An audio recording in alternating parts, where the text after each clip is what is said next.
الرحمن الرحيم إن الحمد لله نحمده ونستعينه ونستغفره ونعوذ بالله من شرور أنفسنا ومن سيئات أعمالنا من يهده الله فلا مضل له ومن يضلل فلا هادي له أشهد أن لا إله إلا الله وحده لا شريك له وأشهد أن محمدا عبده ورسوله لا نبي بعد أما بعد يا أيها الذين آمنوا اتقوا الله حق تقاته ولا تموتن إلا وأنتم مسلمون يا أيها الناس اتقوا ربكم الذي خلقكم من نفس واحدة وخلق منها زوجها وبث منهما رجالا كثيرا ونساء واتقوا الله الذي تساءلون به والأرحام إن الله كان عليكم رقيبا يا أيها الذين آمنوا اتقوا الله وقولوا قولا سديدا يصلح لكم أعمالكم ويغفر لكم ذنوبكم ومن يطع الله ورسوله فقد فاز فوزا عظيما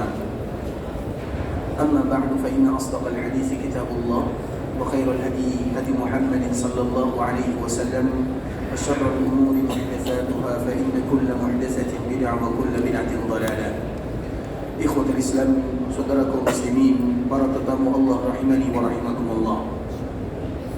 Alhamdulillah Allah Subhanahu wa taala kembali memberikan kemudahan, kesehatan kepada kita bersama. Dengannya pula kita masih bisa berkumpul di dalam Masjid Rasulullah sallallahu alaihi wasallam untuk menambah keimanan dan ketakwaan kepada Allah Subhanahu wa taala dan untuk membahas tentang baginda Rasulullah sallallahu alaihi wasallam yang dengannya kecintaan akan semakin tumbuh dan mengkarat di dalam jiwa dan raga seorang muslim. Kemudian salawat beriringkan salam semoga senantiasa tercurahkan buat junjungan alam Nabi kita yang mulia, uswah dan qudwah kita bersama Muhammad bin Abdullah sallallahu alaihi wasallam. Seorang muslim tentunya tidak akan melewatkan hari-harinya kecuali di dalamnya ada kalimat salam dan salawat kepada Nabi. Dan itu sesuai dengan nama Nabi sallallahu alaihi wasallam yang telah kita sebutkan sebelumnya, bahwa di antara salah satu nama Rasulullah sallallahu alaihi wasallam adalah Muhammadun. Nama ini merupakan nama satu-satunya yang ada di dunia. Tidak pernah ada orang yang memberikan nama kepada anak dan keturunannya kecuali untuk Nabi sallallahu alaihi wasallam. Ketika kakek Nabi sallallahu alaihi wasallam yang bernama Syaibah atau yang lain menyebutkan yang bernama Hashim atau yang lebih terkenal dengan Abdul Muttalib, dia pergi ke sebuah daerah Syam, dan Syam pada waktu itu merupakan daerah yang penuh dengan orang-orang ahlul kitab. Dan orang-orang ahlul kitab adalah orang-orang yang paling mengenal Nabi sallallahu alaihi wasallam. Semua sifat dan ciri Nabi mereka tahu. Bahkan kalau tahilalat pun khataman nubuwah atau yang kita terjemahkan dengan tahilalat yang ada di belakang punggung Nabi sallallahu alaihi wasallam, mereka tahu bagaimana sifatnya, berapa besarnya atau bagaimana bentuknya dan di mana posisinya. Padahal itu adalah sesuatu yang ada pada jasad Nabi sallallahu alaihi wasallam. Namun mereka tahu yang demikian. Apalagi hanya sekedar nama Rasulullah sallallahu alaihi wasallam. Sifat Nabi secara detail mereka tahu semuanya. Dan kakek Nabi sallallahu alaihi wasallam yang bernama Syaibah atau yang bernama Abdul Muttalib ini, dikala dia melakukan perjalanan ke sebuah daerah yang bernama Syam, maka di saat itulah dia memberitahukan atau diberitahukan oleh para pendeta yang ada di sana akan muncul dari golongan kalian yang namanya Muhammad. Sehingga Abdul Muttalib dia berkeinginan kalau seandainya aku punya keturunan, maka aku akan namakan dia dengan Muhammad. Kalimat yang belum pernah didengar. Sehingga alhamdulillah Allah Subhanahu wa taala berikan kepadanya keturunan melalui anaknya yang terakhir bernama Abdullah. Dan Abdullah ini ikhwatul Islam adalah seorang pemuda yang tidak lebih umurnya daripada 24 tahun sahaja. Dia menikah dengan Aminah, kemudian dia pun meninggal, dikuburkan di Madinah, sini dia dikuburkan. Umurnya kurang lebih 24 tahun. Sehingga yang bertanggung jawab terhadap cucunya atau anaknya atau cucunya Abdul Muttalib ini adalah kakeknya yang bernama Syaibah atau Abdul Muttalib. Maka di saat itulah dia langsung menamakan dengan Muhammadun. Dari mana dia mendapatkan kalimat ini? Dari pendetanya orang-orang Nasara atau dari pendetanya orang-orang Yahudi.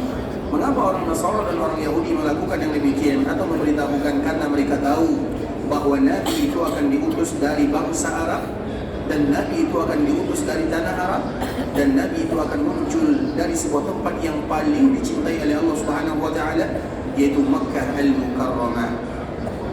Sehingga dinamakan Nabi SAW dengan Muhammadun. Kenapa Nabi disebut dengan Muhammadun? Karena Muhammadun itu ikhwatul Islam artinya adalah orang yang banyak dipuji. Rasulullah SAW adalah orang yang paling banyak dipuji. Allah memujinya, para malaikat memujinya, dan kita sebagai umat Nabi, kewajiban kita adalah senantiasa memuji Rasulullah SAW sesuai dengan nama Nabi. Makanya Muhammadun, yaitu kalimat yang diambil dari isim majhul. Isim majhul itu biasanya berawalankan dengan di, artinya dipuji, dan yang memuji Nabi semuanya. Dan yang pertama kali memuji Rasulullah SAW adalah yang menciptakan Rasul itu sendiri, yaitu Allah Subhanahu wa taala. Dan Allah menyebutkan wa rafa'na laka dzikrak, wa rafa'na laka dzikrak, kami akan selalu mengangkat namamu, kami akan selalu mengangkat kalimat-kalimat yang dibacakan oleh manusia. Zikrak yaitu bagaimana mengingatmu. Allah Subhanahu wa taala selalu mengingatkan atau selalu memuji Rasulullah SAW. Kalau seandainya makhluk-makhluk yang ada di langit sana mereka senantiasa memuji Nabi, maka sudah pasti makhluk yang ada di bumi mereka juga wajib memuji Rasulullah SAW. Dan di antara bentuk kita memuji Rasulullah SAW adalah memperbanyak mengucapkan salam dan salawat kepada Nabi, karena itu adalah bagian daripada kita memuji Rasulullah SAW. Seorang Muslim, mereka tidak akan melewatkan harinya kecuali dalam satu hari mereka memuji Nabi, mengucapkan salam dan salawat kepada Nabi 10 kali di pagi hari, 10 kali di sore hari. Artinya itu adalah kadar minimal.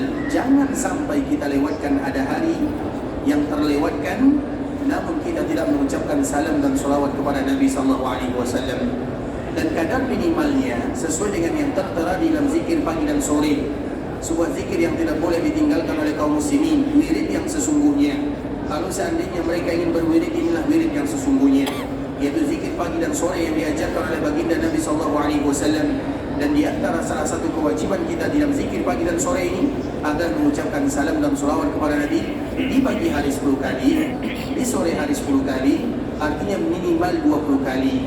Kalau ada di antara kita yang belum bersalawat kepada Nabi, maka jangan sampai kita termasuk seorang hamba yang didoakan kecelakaan oleh Nabi SAW, yaitu mereka-mereka yang sudah kaku lisan dan lidahnya, tidak lagi mau mengucapkan salam dan salawat kepada baginda Rasulullah sallallahu alaihi wasallam. Allahumma salli ala Muhammad wa ala ahli baitihi wa ala azwajihi wa dhurriyyatihi kama sallaita ala Ibrahim wa ala ali Ibrahim innaka Hamidum Majid. Allahumma barik ala Muhammad wa ala ahli baitihi wa ala azwajihi wa dhurriyyatihi kama barakta ala Ibrahim wa ala ali Ibrahim innaka Hamidum Majid.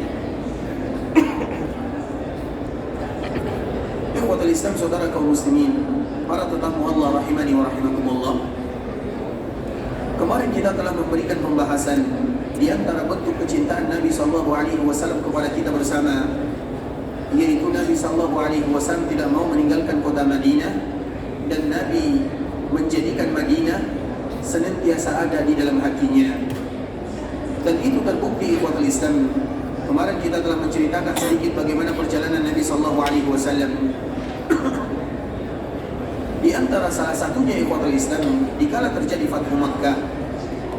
Fathu Makkah itu artinya ketika Nabi melakukan perjalanan dari Madinah bersama kurang lebih 10.000 pasukan. Kemudian sesampainya Nabi SAW di Makkah, maka Nabi SAW memerintahkan para sahabatnya untuk memasuki Makkah dari segala arah. Kemudian sesampainya di Makkah ikhwatul Islam, Nabi SAW membuatkan untuk dirinya tenda atau kemah, khaymah. Dan kita tahu Makkah itu adalah kampung halaman Nabi SAW. Kalau seandainya Nabi mau, Nabi SAW tidak membuat tenda di Makkah Al-Mukarramah, tidak membuat kemah. Tapi Nabi SAW tinggal di rumahnya. Apakah Nabi punya rumah di Makkah Al-Mukarramah? Punya. Apakah Nabi punya tanah di Makkah? Itu kampung halaman Nabi SAW. Di sana rumah Nabi, di sana keluarga Nabi, di sana karib kerabat Nabi, di sana rumah Nabi SAW. Kalau Nabi mau, Nabi akan tinggal di rumahnya. atau rumah keluarganya. Tapi kenapa Nabi SAW membuat kemah atau tenda? Kita tahu ikhwatul Islam, biasanya orang yang berkemah atau orang yang buat tenda itu ada tanda kalau mereka tidak akan berlama-lama. Karena tenda itu ikhwatul Islam paling banyak berapa hari kira-kira? 1 minggu, 2 minggu. Tidak mungkin seseorang untuk berlama-lama dengan kemahnya atau tendanya. Sehingga dari sini merupakan bahasa isyarat dari Nabi SAW bahwa Nabi tidak menjadikan Mekah itu sebagai tempat tinggalnya. Kalau Nabi menjadikan Mekah sebagai tempat tinggalnya, maka Nabi SAW sudah pasti tinggal di rumah yang pernah beliau tempati dahulu kala bersama keluarganya, bersama istrinya. Tapi Nabi tidak melakukan yang demikian. Nabi membuat kemah, Nabi membuat tenda, artinya Nabi tidak akan berlama di Mekah Al-Mukarramah. Kemudian terjadilah yang kita kenal dengan Perang Hunain. Dan kemarin kita telah menceritakan sedikit tentang Perang Hunain ini ikhwatul Islam, yaitu peperangan yang diabadikan oleh Allah Subhanahu wa taala di Al-Qur'an. Laqad nasarakumullahu fi mawatin katsira wa yawma Hunain id a'jabatkum kasratukum. Ingatlah bagaimana Allah memberikan pertolongan kepada kalian, dan salah satu pertolongan yang Allah berikan kepada kaum muslimin adalah Hunain id a'jabatkum kasratukum. Ketika kaum muslimin mereka merasa bangga dengan jumlah yang banyak, maka di saat itulah Allah memberikan sedikit pelajaran kepada orang-orang atau kepada kaum muslimin bahwa jumlah tidak pernah menentukan kemenangan atau kekalahan, tapi itu semua dikembalikan kepada taufik dan karunia dari Allah Subhanahu wa taala. Kemudian pada akhirnya Nabi SAW kembali ke kota Makkah, dan Nabi SAW berniat untuk melaksanakan ibadah umrah. Maka umrah itulah yang disebut dengan umrah Ji'ranah. Itu umrah pada tahun ke-8 Hijriah. Ketika Nabi SAW berniat melaksanakan ibadah umrah, maka miqat Nabi di sebuah tempat yang namanya Ji'ranah. Karena miqat orang-orang yang ada di Mekah atau penduduk Mekah atau mereka yang tinggal berbatasan antara miqat dengan Mekah, maka miqat mereka adalah dari tempat tinggalnya. Misalnya kita contohkan ikhwatul Islam, penduduk Madinah miqatnya adalah Dzulhulaifah. Antara Dzulhulaifah dengan Makkah Al-Mukarramah jaraknya kurang lebih 400 kilo. Nah, bagaimana kira-kira mereka yang tinggal antara Mekah dan miqat? Bisa dipahami pertanyaannya? Kira-kira di mana miqat orang yang tinggal di antara miqat Madinah, di antara Dzulhulaifah dengan Mekah? Misalnya apabila ada orang yang tinggal di Badar. Badar itu ikhwatul Islam adalah sebuah lokasi yang jauhnya dari Madinah kurang lebih 150 kilo. Dan Badar ini lokasinya adalah antara Mekah dengan miqat atau antara Mekah dengan Madinah. Kalau ada orang yang berumrah dan mereka dari Badar, memang itu ada tempat tinggalnya. Di mana miqatnya? Di mana miqatnya? Miqat orang-orang ini ikhwatul Islam apabila daerah mereka di antara miqat yang telah ditentukan oleh baginda Nabi yang mulia dan Makkah Al-Mukarramah, maka miqat mereka dari tempat tinggalnya masing-masing. Seperti misalnya orang Jeddah, di mana miqat orang Jeddah? Miqatnya orang Jeddah di mana? Dari rumahnya, dari tempat tinggalnya. Maka Jeddah itu ikhwatul Islam bukan miqat kaum muslimin, tapi miqat Jeddah itu adalah miqat orang yang tinggal di Jeddah. Sedangkan kita kaum muslimin, terutama yang datang dari Asia Tenggara sana, maka miqatnya biasanya disebut dengan Yalamlam atau di mana kita lewat, disitulah miqatnya. Sedangkan Jeddah itu adalah miqat bagi penduduknya, karena lokasi Jeddah itu berada di antara miqat yang sesungguhnya dengan Makkah Al-Mukarramah. Jelas sampai di sini? Begitu juga dengan Nabi SAW. Dikala Nabi SAW, Nabi SAW bukan tinggal di Taif. Nabi SAW dulu tinggal di Taif, iya. Tapi dikala Nabi SAW datang ke kota Madinah, maka tempat tinggal Nabi SAW adalah Madinah. Dan ketika Nabi pergi ke Mekah, Nabi melewati miqat. Nabi tidak ingin melaksanakan ibadah umrah pada awal mulanya, tapi Nabi ingin membebaskan kota Mekah sesuai dengan perintah Allah Azza wa Jalla. Kemudian terjadilah Fathu Mekah. Kemudian terjadi Perang Hunain. Kemudian dikala Nabi pergi ke Taif untuk mengejar orang-orang yang lari di sana, Nabi ingin kembali ke Mekah. Baru ada niat Nabi untuk melaksanakan ibadah umrah. maka orang-orang yang seperti ini keadaannya, niatnya adalah di awal tanah halal di bagian manapun di Mekah Al-Mukarramah. Sedangkan Nabi SAW mengambil miqatnya di yang kita kenal dengan Ji'rana, atau yang sekarang terkenal dengan Masjid Ji'rana. Maka itu merupakan di antara miqat orang-orang Mekah Al-Mukarramah atau orang-orang yang ada di sekitarnya, dan salah satunya adalah baginda Rasulullah SAW. Kemudian ikhwatul Islam, ketika Nabi SAW sampai di Ji'rana, ketika Nabi SAW berada di Ji'rana, sebelum Nabi SAW melaksanakan ibadah umrah, maka Nabi terlebih dahulu membagikan harta rampasan yang mereka dapatkan dikala terjadi perang Hunain. Dan harta rampasan itu banyak sekali ikhwatul Islam. Tidak sama dengan peperangan yang lainnya.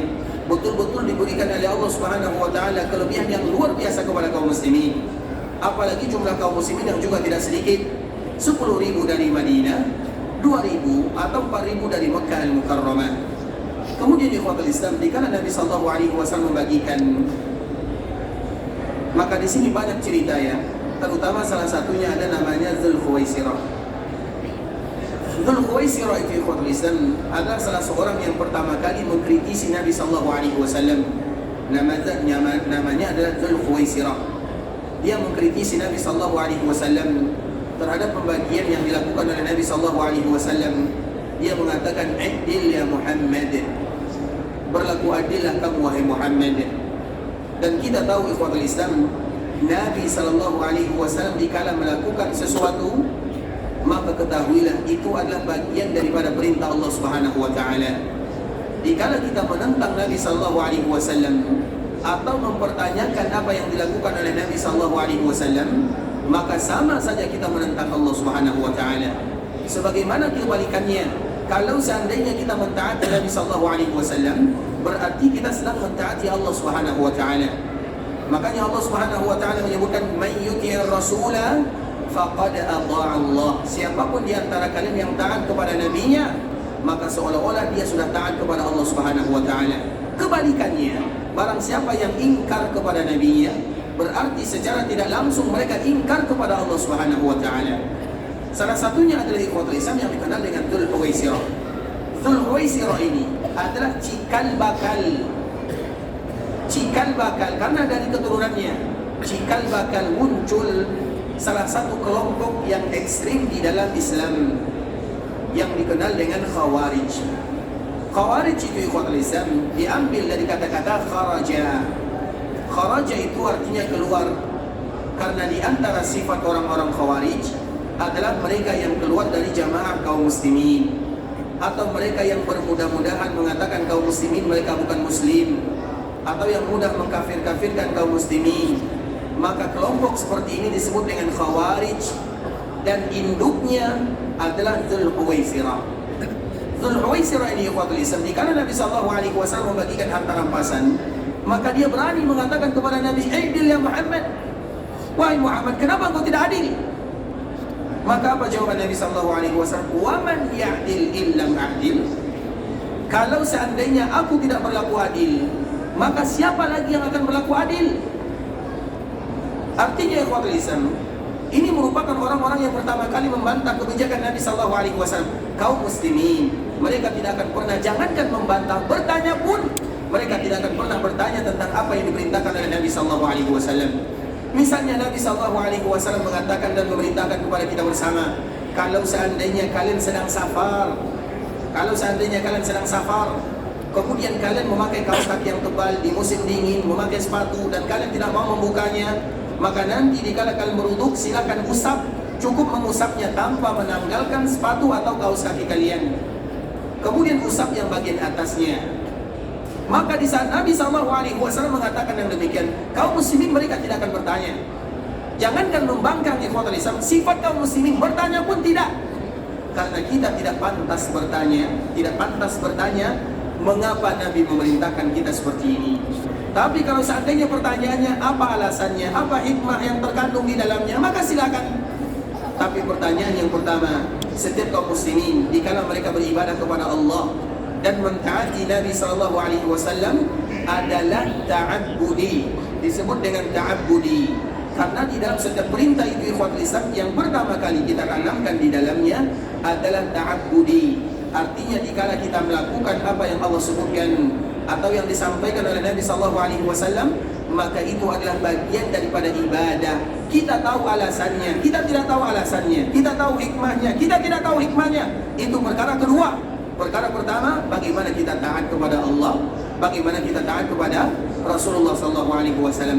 Dan itu yang dicontohkan oleh sahabat Nabi SAW radhiyallahu ta'ala anhum. Contohnya ikhwatul Islam, dulu kita tahu Masjid Nabawi adalah masjid yang sangat sederhana. Masjid Nabawi ini ikhwatul Islam masjid yang tidak luas. Nabi SAW membangunnya 70 hasta dikalikan 60 hasta. Itu adalah pembangunan Masjid Nabawi yang pertama kali. Dindingnya hanya separuh, tiangnya pohon korma, atapnya hanya di bagian depan dan bagian belakang, tikarnya hanya tanah dan pasir. Itulah Masjid Nabawi yang dibangun oleh Nabi SAW. Sehingga pembangunan Masjid Nabawi ini tidak memakan waktu yang lama, kurang lebih 2 minggu sahaja selesai. Karena memang alasnya atau misalnya tikarnya pasir, kerikil, tanah, kemudian atapnya pelepah daun korma, dan itu pun tidak semuanya, hanya di bagian ujung, bagian depan, bagian belakang. Kemudian tiangnya pohon korma, dindingnya sebahagian saja. Itu Masjid Nabawi Nabi SAW. Kemudian setelahnya dilakukan perluasan oleh Nabi SAW yang tadinya 70 hasta dikalikan 60 hasta.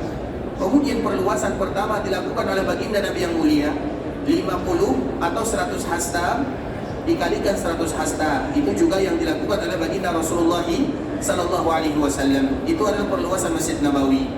Dan 2 hasta itu 1 meter, artinya dibagi 2. Berarti pertama kali Nabi membangun Masjid Nabawi 70 dikalikan 60 hasta, artinya 35 kali 30 meter.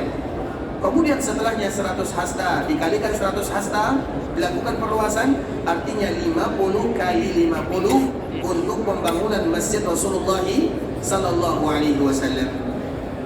Dan Nabi SAW salat di ikhwatul Islam. Dikala Nabi salat, Nabi SAW salat, tidak pernah Nabi salat kecuali dengan menggunakan sepatunya. Begitu juga dengan para sahabatnya, sendalnya. Jadi kita tidak akan pernah menemukan Nabi SAW salat sama dengan kita. Yaitu kita salat alhamdulillah, ada tempat yang bagus, karpet yang nyaman, tikar yang indah, lokasi yang betul-betul membuat kita nyaman beribadah di dalamnya. Sedangkan di zaman Nabi SAW itu hanya sekedar pasir, tanah. Makanya kita akan menemukan Nabi SAW dan para sahabatnya, mereka tidak pernah sholat kecuali menggunakan sendal dan sepatunya. Dan hukum ini masih akan selalu berlaku sampai hari kiamat. Maka kalau ada orang yang sholat menggunakan sepatunya, apalagi di musim dingin, dan sebentar lagi kita akan masuk musim dingin, banyak di antara kaum muslimin yang tidak sanggup mencuci kakinya karena faktor keadaannya, penyakitnya, alasan yang lainnya, atau karena dinginnya. Maka mereka boleh tidak untuk menanggalkannya selama 3 hari 3 malam kalau kita sedang safar. Sedangkan bagi kita yang mukim, itu boleh 1 hari 1 malam. Boleh bagi kita salat. Dan dikala kita berwuduk, kita hanya mengusap di bagian atas saja, di bagian atas sendal atau kaos kaki yang menutup mata kaki, atau di bagian atas sepatu yang kita pakai. Makanya disebut dengan al-mas'u 'alal khuffain. Jelas sampai di sini ya? Al-mas'u 'alal khuffain, terutama bagi kita yang misalnya memakai sepatu atau kaos kaki. Kalau sekarang mungkin tidak sepatu tapi kaos kaki yang tebal, maka boleh bagi mereka tidak menanggalkannya. Bagi kita yang safar, 3 hari 3 malam. Bagi kita yang mukim, diberikan keringanan 1 hari 1 malam. Kemudian setelahnya tanggalkan, kemudian pakai lagi, diizinkan lagi selanjutnya. Begitulah yang dilakukan oleh Nabi SAW dan para sahabatnya. Kemudian ikhwatul Islam, dikala Nabi SAW salat asar, Nabi takbir atau takbiratul ihram, rakaat pertama, rakaat kedua. Kemudian setelah selesai rakaat kedua dan Nabi tasyahud awal, maka Nabi SAW membuka sendalnya, membuka sepatunya. Ketika Nabi SAW membuka sepatunya ikhwatul Islam, maka tanpa banyak bertanya, semua sahabat yang ada di dalam Masjid Nabawi, semua yang salat bersama Nabi, Semua mereka membuka sendalnya, semuanya, karena memang rata-rata mereka menggunakan sendal dan sepatunya. Semua mereka membuka sandal dan sepatunya. Kemudian Nabi menyempurnakan rakaat ketiga, rakaat keempat. Setelah selesai sholat asar ikhwatul Islam, maka Nabi melihat ke arah sahabatnya. Kemudian Nabi melihat para sahabat semuanya membuka sandalnya. Maka Nabi bertanya, mengapa kalian melakukan yang demikian? Kenapa kalian membuka sandal kalian? Apa jawaban sahabat Nabi? Jawaban mereka mudah sekali ikhwatul Islam. Ya Rasulullah, kami membuka sandal karena kami melihat engkau melakukannya. Selesai jawabannya. Kami membuka sandal kami ini karena engkau membukanya, dan kami ingin mengikutimu tanpa banyak bertanya. Dikala Nabi membukanya, mereka pun semuanya membuka sandalnya. Begitulah para sahabat Nabi ikhwatul Islam. Setiap ada yang dilakukan oleh Nabi, selama itu bukan kekhususan untuk Nabi atau selama Nabi memerintahkannya, maka mereka tidak akan pernah menentang. Jangankan menentang, bertanya pun tidak. Dan salah satu kisahnya adalah kisah yang tadi kita sebutkan. Kemudian setelah Nabi mendengarkan jawaban para sahabat Nabi, apa jawaban Nabi? Atau apa kata Nabi SAW? Wahai para sahabatku, sesungguhnya aku melakukan yang demikian karena tadi di rakaat yang kedua, hampir rakaat yang ketiga, malaikat Jibril datang dan mengatakan kepadaku, wahai Muhammad, sesungguhnya di sendalmu ada najisnya. Sesungguhnya di sendalmu ada najisnya. Dikala malaikat Jibril memberitahukan yang demikian kepada Nabi, maka Nabi menanggalkannya tanpa mengulanginya. Sehingga dari sini banyak sekali permasalahan yang muncul ikhwatul Islam. Dan salah satunya, boleh tidak kalau seorang muslim sholat kemudian mereka membawa najis? Apakah ada seorang muslim yang sholat mereka sengaja membawa najis? Ada atau tidak? Ada. Siapa contohnya? Orang yang sholat kemudian menggendong anaknya. Apalagi di zaman kita sekarang ini, anak kita itu rata-rata mereka memakai pempes ya, pempes namanya. Di pempes itu najis atau tidak? Kemudian tiba-tiba dia menggendong anaknya, boleh atau tidak? Bukankah itu namanya sengaja membawa najis? Paham atau tidak soalannya? Itu sengaja atau tidak? Pertanyaannya boleh atau tidak? Boleh atau tidak? Cari sendiri. Tapi kalau lisan kita lanjutkan karena pembahasan kita bukan ini ya. Artinya nanti bisa kita cari sendiri. Nah, Nabi SAW dikala menyebutkan kepada para sahabatnya, kenapa kalian melakukan yang demikian? Apa jawaban sahabat Nabi? Ya Rasulullah, kami melihatmu. Itu semudah itu mereka melakukan ketaatan kepada Allah Azza wa Jalla. Begitu juga seorang muslim ikhwatul Islam. Apapun yang dilakukan oleh Nabi SAW, maka yang pertama kali harus mereka lakukan adalah at-taslim. At-taslim itu apa artinya? Kita ini sudah beriktikad, kita ini ikhwatul Islam sudah berjanji kepada Allah bahwa kita akan menyerahkan diri kita kepada Allah dan kepada agama. Kapan kita berjanji kepada Allah Azza wa Jalla? Kapan kita berjanji kepada Allah? Ketika Allah sebelum menciptakan kita, kita sudah berjanji semuanya. Kita ingat atau tidak ingat itu urusan kedua. Tapi Allah mengingatkan kita di dalam Al-Quran bahwa kita semuanya sudah berjanji kepada Allah Azza wa Jalla. Kita akan berikrar, berubudiyah, beribadah kepada Allah. Itu janji kita. Makanya kalau ada orang yang tidak mau beribadah kepada Allah, Allah tinggal bertanya kepadanya, bukankah dulu aku pernah berjanji kepadamu? Kemudian kita bertanya, kapan ya Allah, kapan engkau berjanji kepada kami? Maka di saat itulah Allah menceritakan di dalam Al-Quran, alam ahada ilaikum, bukankah kami telah berjanji kepada kalian? Kata Allah Subhanahu wa ta'ala. Begitu juga Allah Subhanahu wa ta'ala menyebutkan di dalam surah Al-A'raf, alastu bi rabbikum qalu bala. Semua kita sudah berjanji dengan Allah Azza wa Jalla. Maka itulah yang disebut dengan muslim. Muslim itu artinya al-istislam wal inqiyad wal khudu'. Itu arti seorang muslim. Seorang muslim itu bagaimana mereka tunduk kepada Allah tanpa banyak bertanya. Bertanya itu bukan sifatnya seorang muslim, kecuali kalau seandainya mereka hanya mencari apa alasannya. Misalnya Allah Subhanahu wa ta'ala menyebutkan, Allah Subhanahu wa ta'ala mengharamkan babi misalnya. Seorang muslim, mereka tidak akan bertanya, ya Allah, kenapa engkau haramkan kepada kami ini? Alasan kita, meninggalkannya adalah ta'abbudi, karena Allah melarang, selesai. Kemudian setelahnya, oh ternyata hikmahnya seperti ini, 1, 2, 3, 4, 5, itu urusan kedua.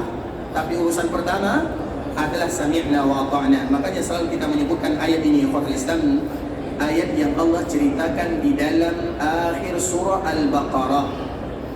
Ayat yang dianjurkan bagi kaum muslimin untuk selalu dan senantiasa membacanya. Kalau ada di antara kaum muslimin yang senantiasa merutinkan ayat ini, maka Nabi SAW menyebutkan kafata. Kafata itu artinya maka Allah yang akan menjaga kehidupannya. Makanya ayat ini semua kaum muslimin hafal, terutama 3 ayat terakhir. Apa ayatnya? La yukallifullahu nafsan. Ayat terakhir atau 3 ayat terakhir surah Al-Baqarah.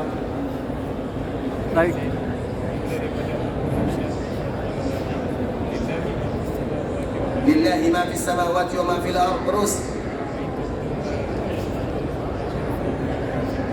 Terus. Baik. Artinya kepunyaan Allah langit dan bumi. Wa in tubdu ma fi anfusikum. Barang siapa yang mengabdikan diri, baik.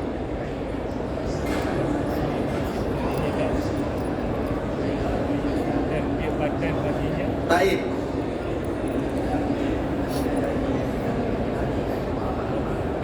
Fayaghfiru liman yasha wa yu'adzibu man yasha. Baik, Masya Allah. Yang mana mau? Atas atau bawah? Yang mana? Ini siapa ya? Baik. Kayaknya sudah lama dicari ya. Masya Allah. Barakallahu fiik. Bisa di Masya Allah. Barakallahu fiik. Tapi maknanya salah ya. Baik, nanti baca lagi ya. Allah Subhanahu wa taala menyebutkan di antara sifat kaum muslimin ikhwatul Islam, inilah sifat kita bersama.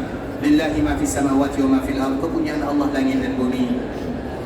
Di antara salah satu kandungan ayat ini, wa in tubudu ma fi anfusikum. Kalau seandainya kalian tampakkan, tubudu itu bada itu artinya menjelaskan, menampakkan. Wa in tubudu ma fi anfusikum, atau kalian sembunyikan, artinya apapun yang kita lakukan, baik yang kita tampakkan atau yang kita sembunyikan, yuhasibukum bihillah, maka Allah akan menghisabnya. Ayat ini kita selalu menyebutkan ikhwatul Islam, ayat ini adalah ayat yang sangat berat sekali. Mengapa ayat ini ayat yang berat ikhwatul Islam? Karena kalau Allah menghisab kita dengan sesuatu yang kita tampakkan, itu perkara biasa. Misalnya kita melakukan kebaikan, Allah balas, biasa. Kita melakukan kejahatan, Allah balas, itu juga biasa, karena kita sudah menampakkan dan melakukannya. Tapi sesuatu yang ada di dalam hati kita, kalau seandainya diberikan balasan oleh Allah Subhanahu wa taala, maka tidak ada di antara kita yang masuk ke dalam surga. Bisa dipahami? Kita ulang lagi. Wa in tubudu, apapun yang kalian tampakkan di dalam amalan yang zahir, amalan-amalan yang nyata, kalau dihisab itu biasa, karena memang kita menilai orang lain dengan amalannya. Sedangkan hati, kalau seandainya dihisab oleh Allah Subhanahu wa taala, maka tentu semua kita akan masuk ke dalam api neraka. Mengapa demikian ikhwatul Islam? Innan nafsa la'ammaratun bisu, karena jiwa kita ini, hati kita ini lebih condong kepada kebaikan atau keburukan. Kebaikan atau keburukan? Di dalam hati kita ini ikhwatul Islam ada gumpalan, yang mana di dalam gumpalan tersebut ada sesuatu yang berwarna hitam. Dan yang berwarna hitam inilah jatahnya syaitan yang ada dalam tubuh kita. Tidak ada manusia yang selamat darinya kecuali baginda Muhammad bin Abdullah sallallahu alaihi wasallam. Bukankah kita selalu menyebutkan di kala Nabi berumur 4 tahun, Nabi sallallahu alaihi wasallam sedang bermain. Kemudian malaikat Jibril tiba-tiba datang mengambil Nabi sallallahu alaihi wasallam, membaringkan Nabi, kemudian langsung membelah dada Nabi sallallahu alaihi wasallam. Kita tahu kisah yang demikian. Kemudian ikhwatul Islam, setelah ini, karena sebagian para ulama mengatakan dada Nabi dibelah, ada yang menyebutkan 2 kali, ada yang menyebutkan 3 kali. Yang menyebutkan 2 kali, yang pertama di kala Nabi berumur 4 tahun, yang kedua di kala Nabi melakukan Isra dan Mi'raj 2 kali, yang mengatakan 3 kali. Yang pertama dikala Nabi berumur 4 tahun, yang kedua dikala Nabi menerima wahyu, dan yang ketiga dikala Nabi melakukan peristiwa Isra dan Mi'raj. Artinya dada Nabi dibelah 2 kali atau 3 kali, dan tentunya semuanya ada makna. Dan makna yang pertama, dada Nabi dibelah, kemudian syaitan mengambil hati Nabi, kemudian ada bagian hitam di dalamnya. Apa kata malaikat Jibril kepada Nabi? Hadza hazzuz syaitanu minka, ini bagian syaitan yang ada dalam tubuhmu. Diambil, dibuang, dibersihkan. Itu Nabi. Kalau kita kapan dibelah dadanya oleh Jibril? Pernah? Tidak pernah. Artinya jiwa kita ini lebih condong kepada keburukan. Makanya ikhwatul Islam, di antara kalimat yang paling disukai oleh Nabi SAW, terutama bagi kita yang tampil di depan orang, baik itu tampil acara pernikahan, tampil untuk memberikan nasihat, tampil sebagai pembawa acara, tampil apapun, siapapun yang tampil di depan umum, maka tidak ada kalimat yang paling dicintai oleh Nabi kecuali kalimat ini. Innal hamdalillah nahmaduhu wa nasta'inuhu wa nastaghfiruh. Kemudian apa sambungannya? Wa na'udzu billahi min syururi. Apa sambungannya? Wa na'udzu billahi min syururi anfusina wa min sayyiati a'malina. Apa artinya? Wa na'udzu billahi min syururi anfusina, ya Allah, kami berlindung dari kejahatan yang ada dalam diri kami ini. Wa min sayyiati a'malina, dan juga dari keburukan amalan-amalan yang kami lakukan.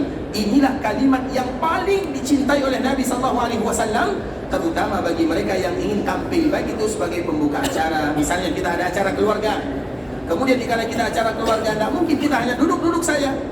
Tentu ada mungkin yang paling tua menyampaikan kata-kata, atau misalnya orang tua memberikan nasihat kepada anaknya.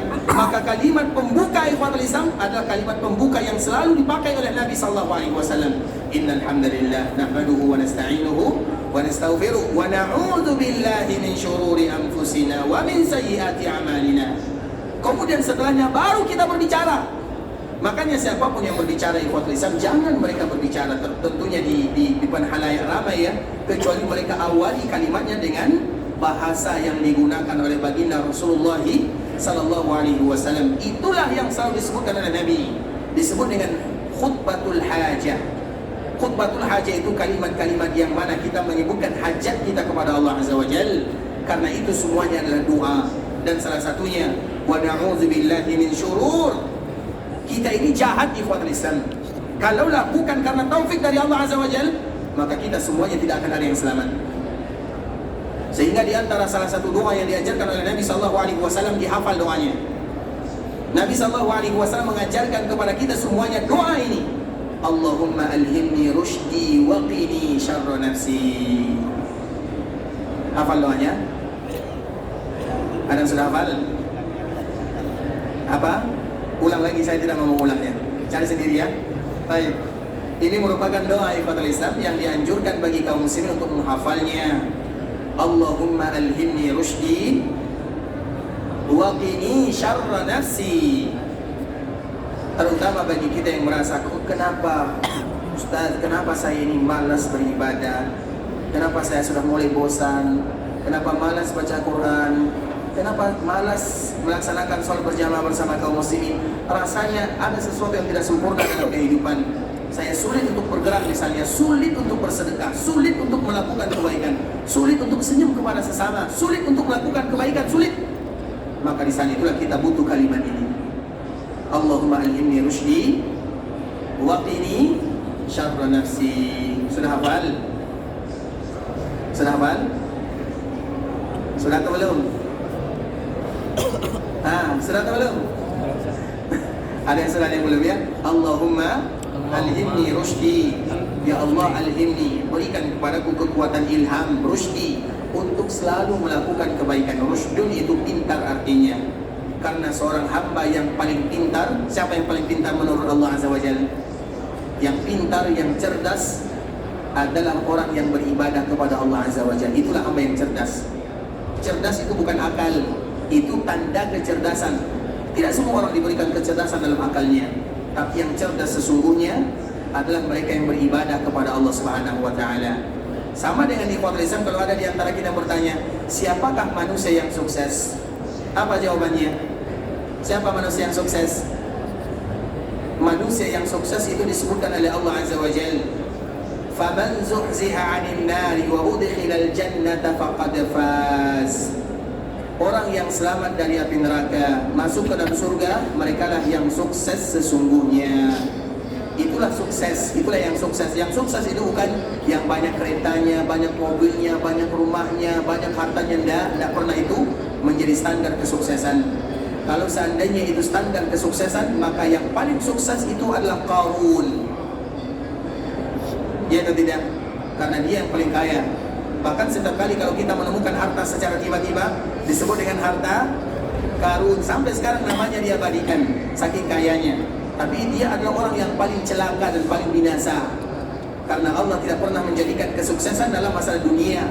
Tapi orang yang sukses itu adalah mereka yang selamat dari neraka, masuk ke dalam surga. Begitu juga dengan orang yang cerdas. Siapa orang yang cerdas? Yang cerdas itu adalah orang yang mau beribadah, sebodoh apapun dia, semiskin apapun dia, dikucilkan, kemudian tidak mau diajak berteman. Bahkan disebutkan oleh Nabi SAW, "Rubba rajulin ahbar ahsyad madfu'un bil abwab." Orang yang kalau kita lihat, kita merasa jijik dengannya.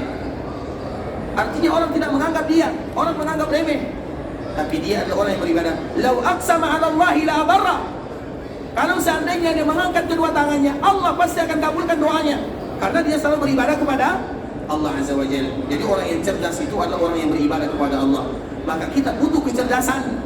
Dan di antara bentuk kita membutuhkan kecerdasan adalah berdoa kepada Allah. Maka kalimatnya, "Allahumma alhimni rusydi." Ya Allah, berikan kepadaku kecerdasan. Artinya bagaimana aku beribadah. Allahumma alhimni rusydi. Kemudian apa sambungannya? Waqini syarra nafsi. Karena biasanya yang paling membuat kita tidak mau beribadah kepada Allah, siapakah kira-kira yang menghalangi kita beribadah kepada Allah? Siapa? Siapa? Syaitan. Yang menghalangi diri kita untuk beribadah kepada Allah siapa? Diri kita sendiri. Bukan syaitan ya, jangan kita salahkan syaitan. Syaitan itu kerjaannya itu, memang itu kerjaannya. Jangan salahkan syaitan, nanti syaitan marah sama kita ya. Baik, yang menghalangi diri kita beribadah kepada Allah, diri sendiri. Masa kita yang tidak mau sholat kita salahkan syaitan? Syaitan penyebabnya. Makanya di saat itulah kita butuh waqini syarra nafsi. Ya Allah, jauhkan aku dari kejahatan diriku. Apakah nanti dikala kita tidak beribadah kepada Allah, Allah bertanya kepada syaitan, "Syaitan, kenapa kamu membuat orang ini tidak beribadah?" Apakah itu pertanyaan Allah? Tidak. Allah akan bertanya kepada kita, "Kenapa kamu tidak beribadah? Kenapa kamu tidak salat berjamaah? Kenapa kamu tidak puasa? Kenapa kamu tidak menunaikan kewajiban ini?" Allah tidak bertanya kepada syaitan, tapi Allah bertanya kepada diri kita sendiri. Paham atau tidak? Makanya kita butuh ikhwatul Islam kalimat ini. Allahumma alhimni rusydi waqini syarra nafsi. Waqini, waqini itu qini, waqina adaban nar. Karena ada bahasa Arab yang satu huruf. Salah satunya misalnya ra. Apa arti ra? Ra, apa arti ra? Ra, huruf ra. Apa arti ra? Lihatlah. Qi, apa arti qi? Jagalah. Jadi ada bahasa Arab yang dia cuma satu huruf, tapi itu adalah kalimat perintah. Ra, lihatlah. Qi, jagalah. Makanya disebut dengan waqi. Wa itu berwaw, qi artinya ya Allah jaga. Ini jaga diriku. Jadi waqini syarra nafsi. Ya Allah, jaga diriku dari kejahatan diriku sendiri. Bisa dipahami? Sudah hafal ya? Wa'aidni di dalam riwayat yang lain, wa'aidni di dalam riwayat yang lain ada waqini. Silakan kita pakai yang mana saja. Barakallahu fiikum ikhwatul Islam. Kemudian kita lanjutkan. Kalau seandainya ayat ini kita kembalikan kepada ayat yang tadi disebutkan oleh Allah Subhanahu wa taala, "Wa in tubdu ma fi anfusikum aw tukhfuhu yuhasibukum billah." Allah akan menghisab kalian yang tampak, yang jelas, atau yang tersembunyi dalam hati kalian, semuanya akan dihisab. Ayat ini adalah ayat yang paling berat, karena kalau demikian maka semua kita tidak ada yang selamat. Tidak ada yang selamat karena jiwa kita, hati kita itu banyak kesalahannya, lebih condong kepada keburukan dibandingkan dengan kebaikan. Nabi Yusuf saja mengatakan inna nafsa la'ammaratun bisu. Itu adalah kalimat yang diucapkan oleh Nabi Yusuf, wa ma ubarri'u li nafsi inna nafsa la'ammaratun bisu. jiwa itu semestinya atau sebenarnya hukum asalnya lebih condong kepada keburukan, kata Nabi Yusuf. Tapi Nabi Yusuf mengatakan, kalaulah bukan karena karunia Allah, kalaulah bukan karena pertolongan dari Allah, maka aku akan terjatuh kepada dosa dan maksiat. Walaqad hammat bihi wa hamma biha laula ar-ra'a burhana rabbi. Makanya ayat ini Allah menyebutkan tentang Nabi Yusuf. Nabi Yusuf itu sudah ingin berzina. Coba bayangkan, sudah ingin. Walaqad hammat, hammat itu hammun itu sudah ingin melakukan. Begitu juga dengan wanita ini, sudah ingin melakukan perbuatan dosa dengan Nabi Yusuf. Laula ar-ra'a burhana rabbi, kalaulah bukan karena keagungan Allah, kasih sayang Allah, taufik Allah Azza wa Jalla, maka itu merupakan di antara untayan kalimat yang paling indah diucapkan oleh Nabi Yusuf. Laula ar-ra'a burhana rabbi. Maka apa kata Nabi Yusuf? Wa ma ubarri'u li nafsi, aku tidak pernah mengatakan diriku baik. Innan nafsa la'ammaratun bis-su', karena diri itu hukum asalnya lebih condong kepada keburukan. Tapi karena karunia dari Allah, karena pertolongan dari Allah, karena taufik dari Allah, maka Nabi Yusuf diselamatkan oleh Allah Subhanahu wa taala dari kejahatan ini. Bisa dipahami? Kemudian ikhwatul Islam, makanya kalau seandainya ayat ini lillahi ma fis samawati wa ma fil ardh, kalau kita tahu arti dan maknanya, maka kita akan menangis dengannya. Begitu juga dengan para sahabat Nabi. Kita tidak menangis karena kita tidak tahu maknanya. Itu saja perbezaannya. Tapi kalau kita tahu maksud dan maknanya, maka berat bagi kita untuk membacanya. Berat sekali ikhwatul Islam. Para sahabat itu kadang-kadang kalau mereka baca satu ayat atau dua ayat, mereka tidak bisa melanjutkan ayat berikutnya. Begitu juga dengan baginda Nabi yang mulia. Nabi pernah sholat malam ikhwatul Islam, cuma membaca satu ayat, in tu'adzibuhum fa innahum ibaduk wa in taghfir lahum, kemudian diselesaikan ayatnya. Nabi melakukan sholat malam, dan kita tahu Nabi sholat malam itu sepertiga malam terakhir. Artinya sepertiga malam terakhir Nabi semua memanfaatkan untuk sholat. Berarti kalau sepertiga malam terakhir itu berapa jam kira-kira? Bagaimana cara kita menentukan sepertiga malam terakhir? Cara menentukan sepertiga malam terakhir, diambil waktu maghrib, diambil waktu subuh. Karena waktu maghrib dengan waktu subuh di setiap daerah berbeza. Kemudian misalnya sekarang, kita contohkan sekarang saja di daerah sini. Sekarang jam berapa masuk waktu maghrib? Jam 5.30. Jam berapa masuk waktu subuh? Jam 5.20. Berapa jam antara subuh dengan maghrib? 12 jam, anggaplah 12 jam. 12 jam ini dibagi 3. Berarti berapa jam? 4. Berarti kurang lebih setiap harinya Nabi sholat malam 4 jam kalau di musim dingin. Kalau di musim panas mungkin 3 jam, karena di musim panas itu malamnya singkat. Terlepas daripada itu ikhwat Islam, coba bayangkan Nabi SAW sholat malam cuma baca satu ayat sampai selesai.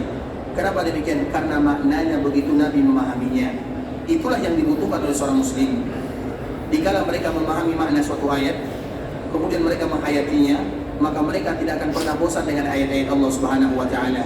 Makanya untuk Al-Quran itu ikhwatul Islam, kita wajib memaksa diri untuk membacanya dan memaksa diri untuk menangis di kala membacanya. Paham atau tidak paham, menangislah. Itu kaidah dia membaca Al-Quran.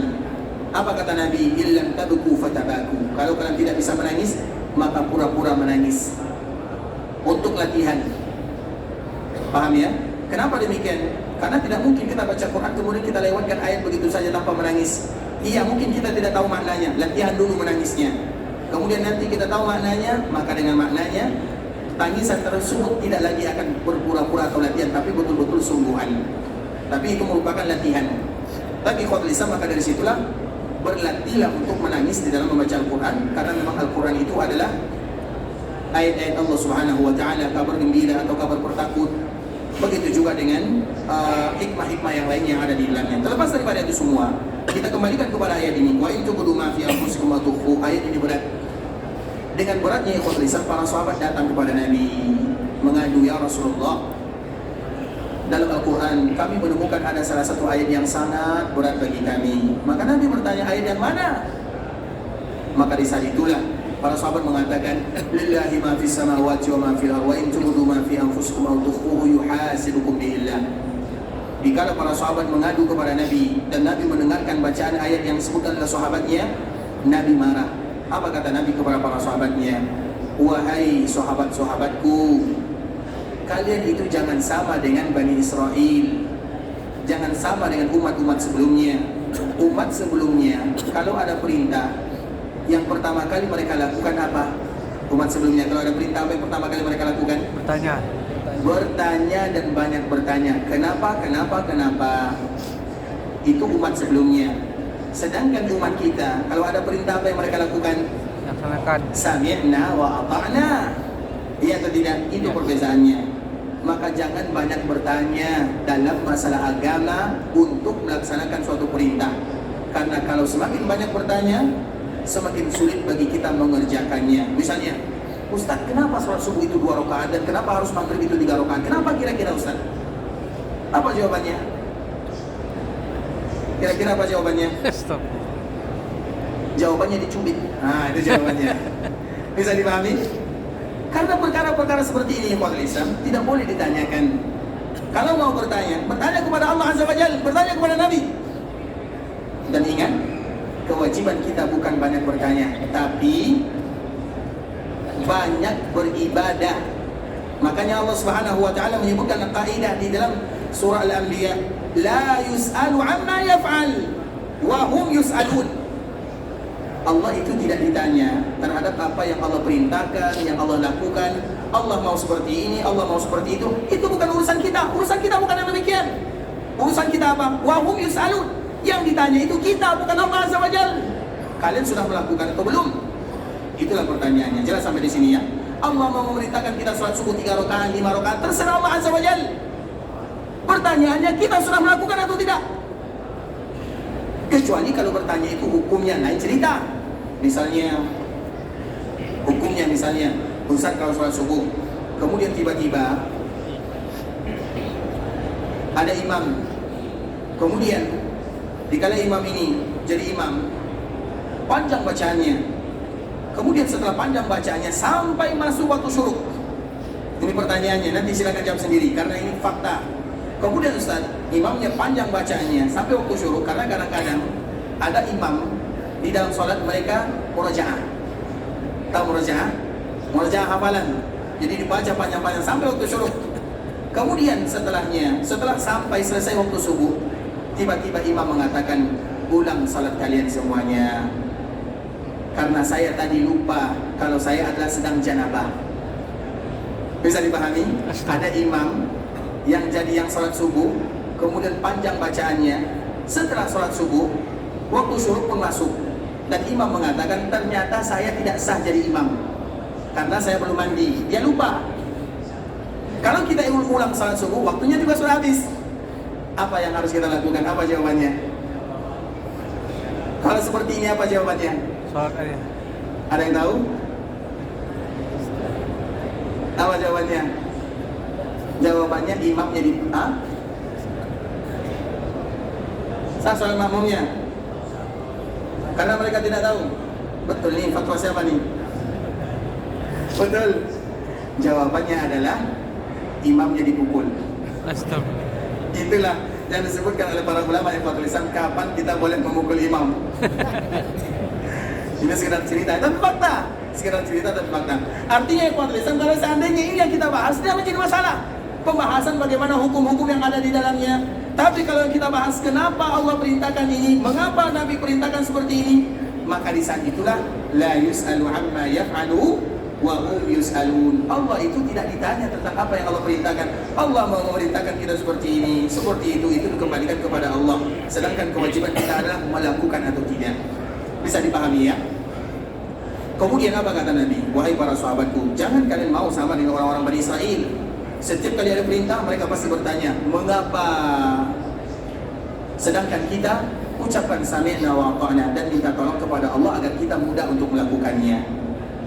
Maka di saat mereka mendengarkan ucapan Nabi, semua para sahabat yang datang bertanya, mereka mengatakan sami'na wa ata'na.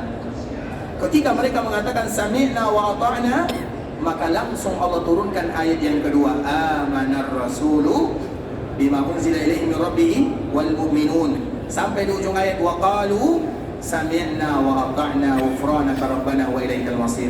Dikala mereka mengatakan sami'na wa ata'na, walaupun berat ayat yang pertama ini, lillahi ma fis samawati wa ma fil ardh, berat. Walau berat, tapi kita tetap sami'na wa ata'na. Kemudian apa yang terjadi?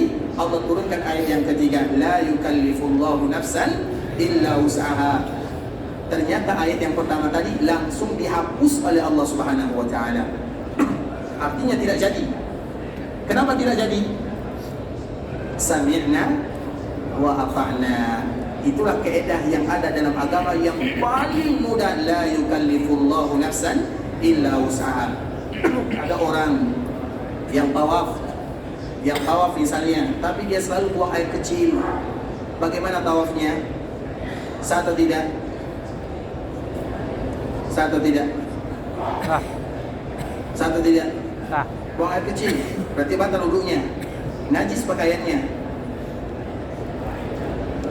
Dan itu ada di dalam kaum muslimin ya ikhwatul Islam. Banyak di antara mereka yang datang melaksanakan ibadah kita ini, bisa jadi dia sudah tua, lansia, ya atau tidak? Ya. Kadang-kadang mereka malu bertanya, Ustaz, saya sudah buang misalnya batal wudunya, tapi karena segan kepada jemaah, karena takut dan yang semisalnya, banyak perkara yang terjadi ikhwatul Islam. Nah, bagaimana solusinya? Solusinya besoklah kita sambung ya, karena waktu kita sudah habis. Apa jawabannya? Ada yang tahu? Darurah. Hah? Darurah. Darurah. Ad-daruratu tubihul mahdurat. Berarti darurat. Kalau darurat apa yang dia lakukan? Iya, semuanya darurat. Tapi darurat selesai? Tidak selesai. Apa yang dia lakukan? Pakai pampers. Apa yang dia lakukan? Wahai jemaah kaum muslimin yang ingin melaksanakan ibadah umrah, begitu juga dengan anak-anak misalnya, yang bawa anak-anak misalnya, dan mungkin dia bisa jadi dia pipis atau bisa jadi dia mau hajat, kita tidak tahu bagaimana keadaannya, dan dia umrah. Maka di saat itulah dia menggunakan apa namanya, NS namanya ya, NS. Bisa dipahami. Padahal itu adalah larangan ihram. Iya atau tidak? Ya.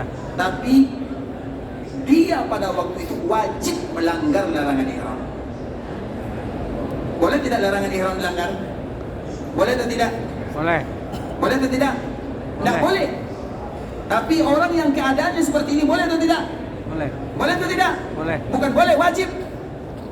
Karena nanti kalau seandainya buang air misalnya pakaiannya najis, terkena orang lain, jatuh ke tanah, terinjak oleh orang lain, banyak mudaratnya.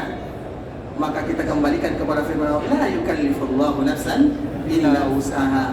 Makanya dikala ada perintah ikhwatul Islam, yang pertama kali kita laksanakan, la yukallifullahu nafsan illa wus'aha. Seberat apapun yang Allah perintahkan kepada kita, dan kita tahu agama Islam tidak ada yang berat.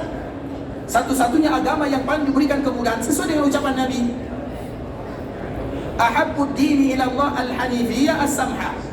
Agama yang paling dicintai oleh Allah adalah agama yang hanifah, yang lurus, samha, yang paling ringan. Kalau kita bandingkan dengan agama yang lain, kita tidak akan menemukan agama yang paling ringan kecuali agama yang dibawa oleh Muhammad bin Abdullah sallallahu alaihi wasallam. Walaupun ringan ikhwatul Islam, masih banyak lagi keringanan yang diberikan di dalam agama. Dan inti daripada keringanan tersebut adalah ayat ini, la yukallifullahu nafsan illa wus'aha. Kalau ayat ini sudah berbicara, yang haram pun bisa berubah hukumnya. Kalau ayat ini berbicara, yang dilarang pun bisa berubah hukumnya. Kalau ayat ini sudah berbicara, maka semuanya dianjurkan atau bahkan ditekankan bagi kita untuk melakukan, walaupun hukum asalnya tidak boleh. Dan itu adalah hasil daripada ketaatan seorang muslim kepada Allah Subhanahu wa taala dikala mereka mengucapkan sami'na wa ata'na. Ya Allah, apapun yang kau perintahkan kami taati, kami dengar, kami taat. Tidak sami'na wa asayna, kami dengar, kami ingkari. Itu ucapan orang-orang ahlul kitab. Sedangkan kita sami'na wa ata'na, bisa dilakukan, tidak bisa dilakukan, itu urusan kedua. Yang pertama, sami'na wa ata'na. Apapun yang ada dalam perintah agama ikhwatul Islam, itulah yang harus kita lakukan. Misalnya kita lihat orang yang misalnya yang melakukan sunnah Nabi SAW, sami'na wa ata'na. Kita bisa melakukan, kita tidak bisa melakukan, itu urusan yang kedua. Tapi urusan yang pertama, bagaimana kita taat dalam agama. Maka begitulah Dzulhuwaisirah. Jadi semua ini adalah muqaddimah ya, intinya ini. Tapi dikala kita ingin membahas inti, waktu juga sudah habis. Berarti besok kita sambung. Dzulhuwaisirah ini ikhwatul Islam, dialah yang berkomentar kepada Nabi, ihqil Nabi membagi harta rampasan karena tidak sama dengan yang lainnya. Yang dari penduduk Madinah berapa orang yang ikut tadi? 10.000. Dari Mekah berapa orang? 2.000. Ada yang mengatakan lebih kurang 2.000. Dikala terjadi perang Hunain, semua penduduk Mekah mendapatkan bagian berlipat-lipat ganda. Sedangkan penduduk Madinah tidak mendapatkan satu pun, mereka tidak mendapatkan harta rampasan. Menurut kita ikhwatul Islam, ini pembagiannya lain. Kenapa harus demikian? Biasanya kalau yang mendapatkan harta rampasan semuanya dapat kebagian, tapi ini tidak. Dari Madinah mereka tidak mendapatkan bagian. Dari Mekah mereka mendapatkan bagian banyak sekali. Tentunya orang-orang Madinah mereka bertanya itu ikhwatul Islam masih dalam hatinya, masih kabar-kabar burung. Kira-kira apa hikmah yang ada di belakangnya? Dan mereka lebih kepada perasaannya, mungkin Nabi tidak lagi ingin tinggal di Madinah. Mungkin Nabi tidak lagi ingin tinggal di Madinah. Maka mereka pun sedih, karena Nabi sudah ingin kembali ke kampung halamannya, kembali kepada keluarganya. Kita orang Madinah, bukan keluarga Nabi SAW, keluarga dekat. Jadi itu yang mereka bayangkan. Maka dari situlah penduduk Madinah mereka merasa sedih. Nah, dikala mereka merasa sedih ikhwatul Islam, maka di saat itulah Nabi panggil mereka semuanya, dan Nabi memberitahukan, ya ma'syaral ansar, ala tardawna an yarji'an nasu bisyati wal ba'ir wa tarji'una bi Rasulillah sallallahu alaihi wasallam ila rihalikum. Itu adalah jawaban Nabi sallallahu alaihi wasallam. Artinya besok kita sambung ya. Ikhwatul Islam, saudara kaum muslimin, para tetamu Allah rahimani wa rahimakumullah, sampai di sini pembahasan yang bisa kami jelaskan. Yang benar dari Allah Subhanahu wa taala, yang salah dari kami pribadi karena kurangnya ilmu kami, karena kebodohan, karena kejahilan, karena ketidaktahuan kami. Kami mohon dimaafkan kalau ada kata-kata yang salah, kalimat-kalimat yang kurang tepat, bahasa-bahasa yang kurang lancar, atau penyampaian yang kurang berkenan. Kami mohon dimaafkan. Dan kita selalu memberikan motivasi kepada kita bersama, memanfaatkan momen kita berada di kota Madinah untuk berburu bonus dari Allah Subhanahu wa taala dan berburu pahala yang disampaikan oleh baginda Rasulullah sallallahu alaihi wasallam. Duduknya kita di dalam masjid, sekedar duduk saja, itu adalah ibadah. Makanya Nabi pernah menyebutkan, man tatahhara fi baitihi fa ahsana al-wudu. Siapapun yang bersuci dari rumahnya dan menyempurnakan wuduknya, summa atal masjidah, kemudian mereka datang ke masjid, fahuwa zairullah, berarti mereka tamunya Allah Subhanahu wa taala. Dan kita di sini menjadi tamu Allah dan menjadi tamunya Rasulullah sallallahu alaihi wasallam di kota Madinah. Maka berlaku baiklah dikala kita menjadi tamunya Allah dan tamunya Rasulullah sallallahu alaihi wasallam. Kita berharap bermohon kepada Allah agar Allah ampunkan dosa kita bersama, agar Allah ampunkan dosa orang tua kita, keluarga kita, saudara-saudari kita, dan seluruh kaum muslimin. Siapapun di antara kita yang diberikan ujian oleh Allah, semoga Allah memberikan kelapangan dalam kehidupannya. Allah berikan keberkahan kepada mereka. Semoga dilancarkan semua urusan kita. Kalau ada di antara kita yang ingin pergi ke Mekah untuk beribadah, semoga Allah menerima semua amal ibadahnya, dikabulkan doanya, dijadikan umrahnya umrah yang mabrurah, wa sa'yan mashkurah, wa dzamban maghfurah. Kalau ada di antara kita yang ingin pulang ke kampung halamannya, semoga dimudahkan perjalanannya, dilancarkan urusannya, kembali kepada keluarganya dalam keadaan sehat walafiat. Dan semoga kita selalu diberikan rezeki untuk datang ke tanah suci. Semoga Allah Subhanahu wa taala memberikan keikhlasan dalam ibadah, istiqamah dalam agama, dan semua kita wafat dalam keadaan husnul khatimah. Amin amin ya rabbal alamin. Kita tutup dengan doa kafaratul majlis. Subhanakallahumma bihamdika asyhadu an la ilaha illa anta astaghfiruka wa atubu ilaik. Wa sallallahu wa sallam ala nabiyyina wa habibina wa khalilina wa sayyidina Muhammadin wa ala alihi wa sahbihi wa sallam tasliman katsiran. Assalamualaikum warahmatullahi wabarakatuh.